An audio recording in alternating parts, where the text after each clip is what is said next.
So lots of ice creams there waiting in for our superstar as she gets back home. But NDTV also caught up with the family. So proud at the achievement of PV Sindhu tonight. Listen in. Sir, many congratulations with Sindhu winning the bronze medal today. Your first reaction when you saw the final point? I'm so happy today, Sindhu is the second medal in the Olympics and it's not so easy for any of the athlete. So, and it's a record too, because, women athlete in individual event, we're getting 2 medals consecutive, one after the other. We are so happy as the parents. You've been her first coach. You have taken her through this period, such a long period of preparation. Tell us, what did you tell her yesterday? Because it was a very short recovery time between the last match she played against Taizu and this match she played. Yeah, no doubt, yesterday, though after losing, she was a bit, unhappy and she had her tears in the eyes. But I told her, I motivated her, stating that it's not yet over and still we have to play for the third medal. That's the bronze medal. So, getting a medal to the country is not easy at the Olympics. So, I just told her, be focused, keep calm, work hard, and I wish you are giving me a, a gift today in a form of a bronze medal. So, I am so happy. Being her father, being her coach, give us a sneak peek into Sindhu's psychology. How did she come back? And when she came back to the court, it seemed that she had completely gotten over all her disappointment from yesterday. Yeah. Because, for a player, we need to, come back to our original state, after losing, again. They have to keep going, they have to practice again, they have to play a match. So it's a routine for a sports person. So forget about the losses, learn something from the losses, come prepared and go ahead. That's what I told her. So really, she has today played her the best game and she has that victory. And tell us, what was the standout moment of the match for you? We were a bit tensed right in the beginning because I know He Bingjiao is also a tricky player like Taizu. But when you play a bit faster with He Bingjiao, then we'll have definitely the chance of winning against her. And moreover, He Bingjiao has played 2 3-setter matches yesterday and day before yesterday. And keeping in view of all these things, if we make her to move faster on the court, right, definitely we'll have the winning edge.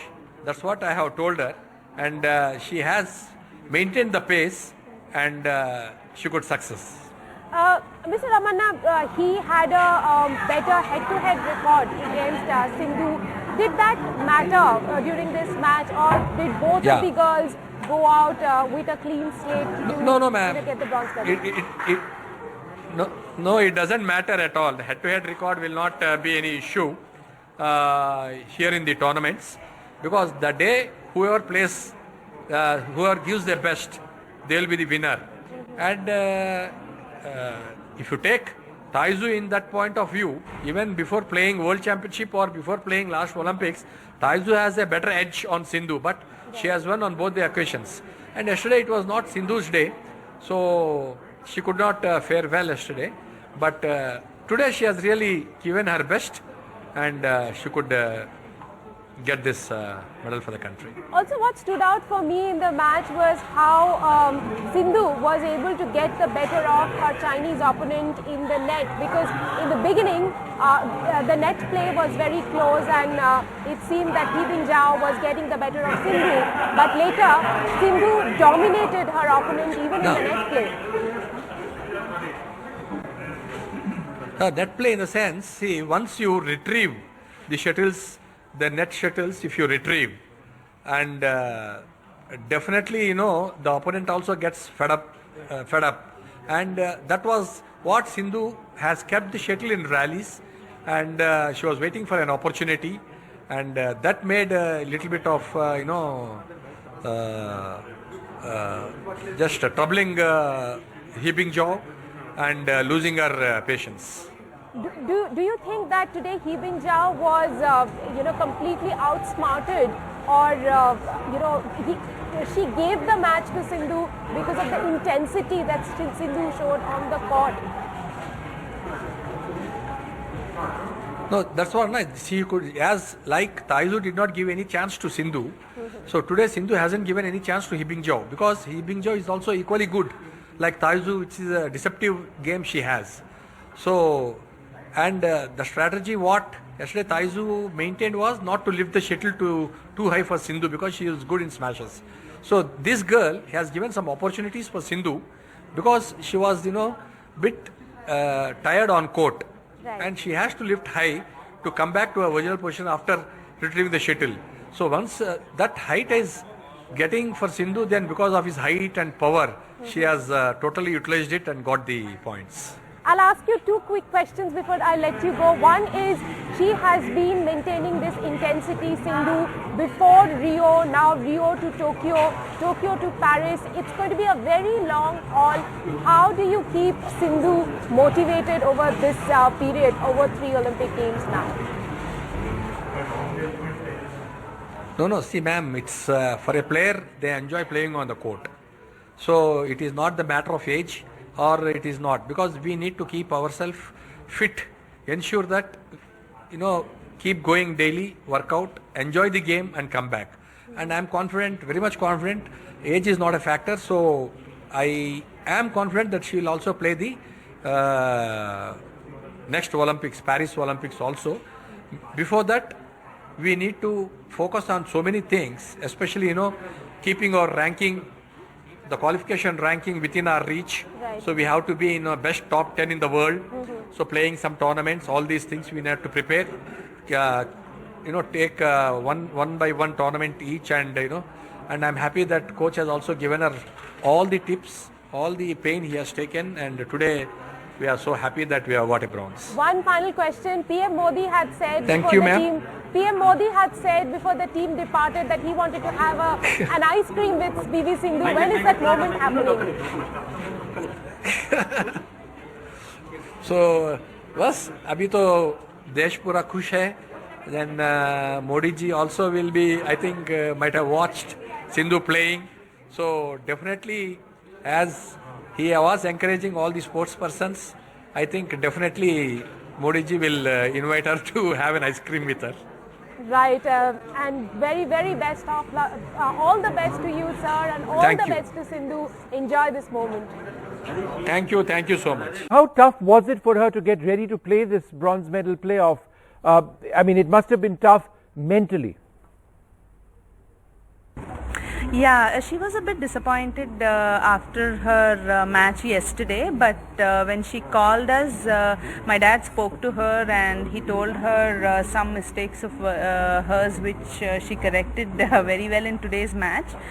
We asked her to forget what had happened yesterday and to treat it as a new day today and play with a very positive attitude. So I think she's done that, and she has won in straight 2 sets, so it's quite an achievement. Divya, what exactly were your thoughts as you saw this match?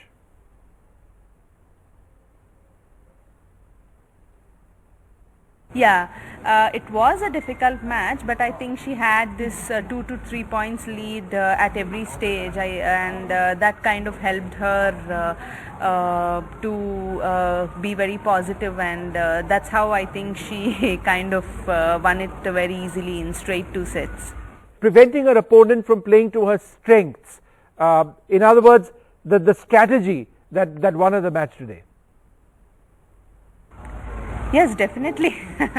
Sindhu has played very well today, and yesterday I think at 18-all in the first set when she was playing with Taizu, there were 2 points which went on to the net, and because of which she was a little bit disappointed.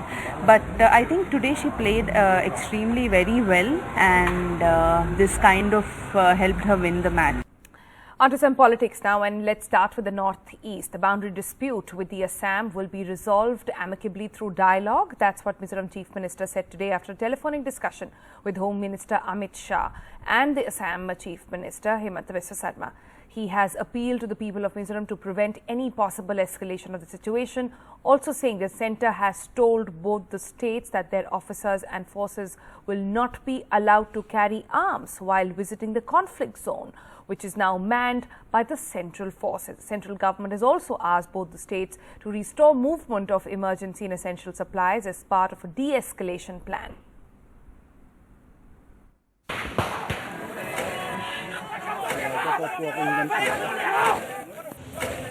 Two tweets, one from Mizoram Chief Minister Zoramthanga and the other from his Assam counterpart Himanta Biswa Sarma, had kindled hope of a truce between Assam and Mizoram after the unprecedented violence of 26 July, in which 6 Assam police personnel were shot dead by Mizoram police in an interstate border dispute that went horribly wrong.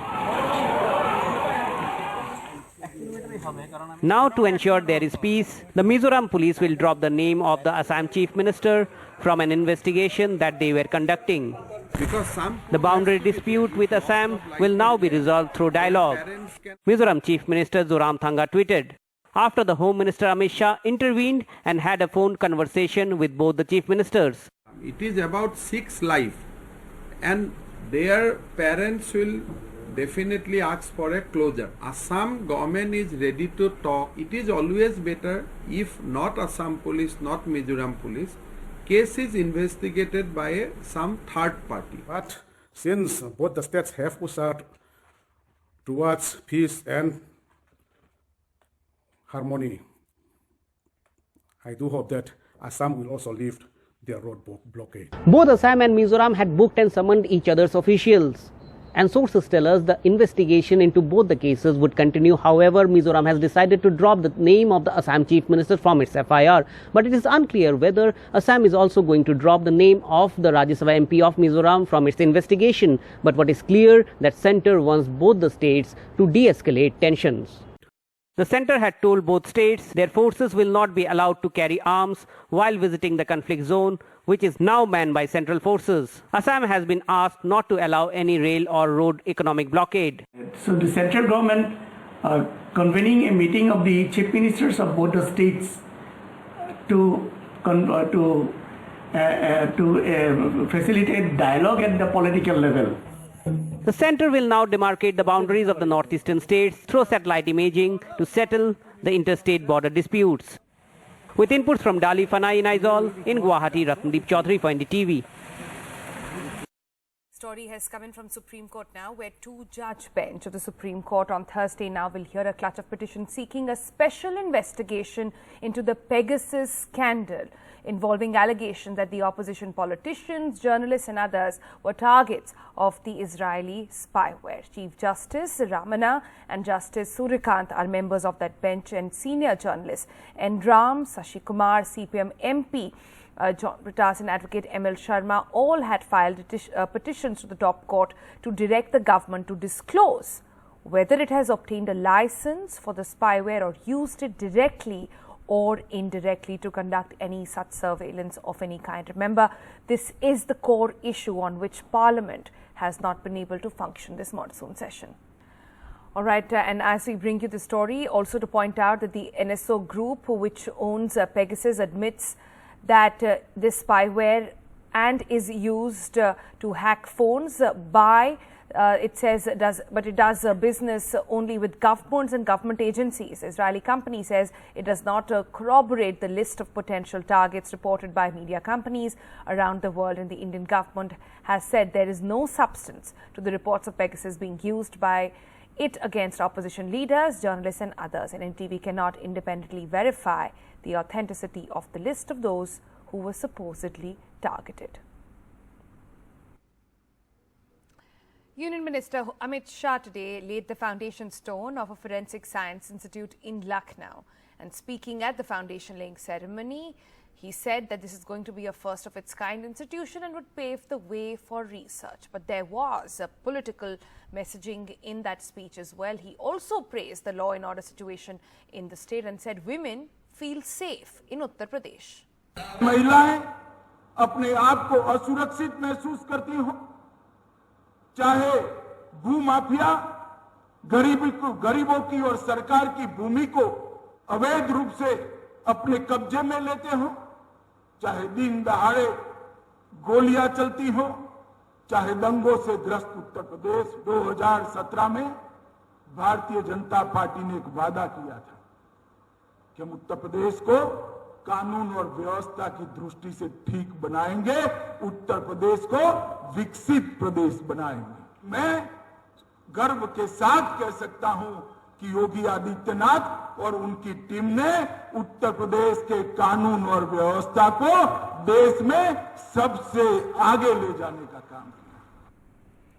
The Ministry of Social Justice said in Parliament that no deaths occurred due to manual scavenging in the last 5 years.